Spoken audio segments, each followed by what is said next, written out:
Lepo pozdravljeni, sem Mitja Polak in danes vam bom povedal nekaj stvari o svoji osebni veri in odnosu z Bogom.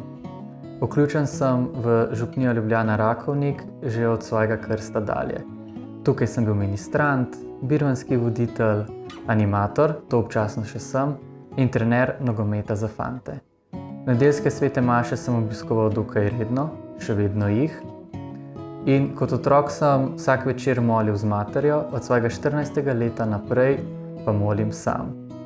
Vendar vera v moji družini je bila vedno bolj stvar posameznika kot družine. Glede na vse zgoraj navedeno, na vse svoje vloge, ki sem jih preživel v župniji, pa se samim vprašanjem vere in duhovnosti nisem pretirano ukvarjal. Sprejel sem, tako je kot je, tako mora biti in to je to. Da sem se pa s temi vprašanji vere, osebne rasti na poti duhovnosti začel bolj ukvarjati, pa je v veliki meri zaslužna moja zaročenka, ki mi je pokazala nove poti in načine. Prišel sem do spoznanja, da me je strah, da me bo kaznoval za stvari, ki jih naredim narobe ali za stvari, ki jih sploh ne naredim. To se je začelo nekje 6 mesecev nazaj in takrat sem v bistvu začel iskati neko novo pot duhovnosti in vere.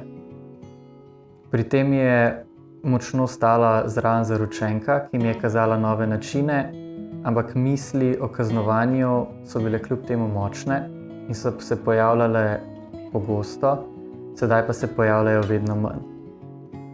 Lahko rečem, da rastem, ampak imam občutek, da še nekaj časa bodo te misli z mano, sploh ko mi nekdo predlaga nekaj, kar je izven moje navajenosti in cone udobja. To mogoče lahko ponazorim s tem, da sem človek navad in tega, kar sem navajen, ne spuščam kar tako. Ne glede na te misli, strahove in dvome, ki se mi porajajo, pa trdno verjamem, da me Bog spremlja in varuje. To vidim predvsem, ko pogledam nazaj in vidim, kaj vse mi je dal in kje vse mi je ostal ob strani. To, da se naslednje leto poročim, da končujem fakulteto, da imam že prakso v poklicu, ki ga bom najverjetneje potem tudi sam izvajal. Lahko rečem, da mi je Bog dal vse, česar sem si želel, in dal mi je tudi tisto, česar si nisem želel, ampak sem potreboval. Nekaj, kar sem potegnil iz svojih dosedanjih izkušenj na svoji poti, je to, da ima Bog za vsakega izmed nas pripravljen unikaten način in lastno pot. In res lahko rečem, da Bog deluje za nas po zanimivih in nam velikokrat nerazumljivih načinih in poteh. Vabi nas, da stopimo na pot rasti in poskušamo postati boljši, na nas pa je, da se temu vabilu odzivamo. Bog namreč želi za nas, da bi bili srečni, da bi bili dobri in da bi se trudili v odnosih z drugimi. In daje nam vse, kar potrebujemo, da bi to dosegli.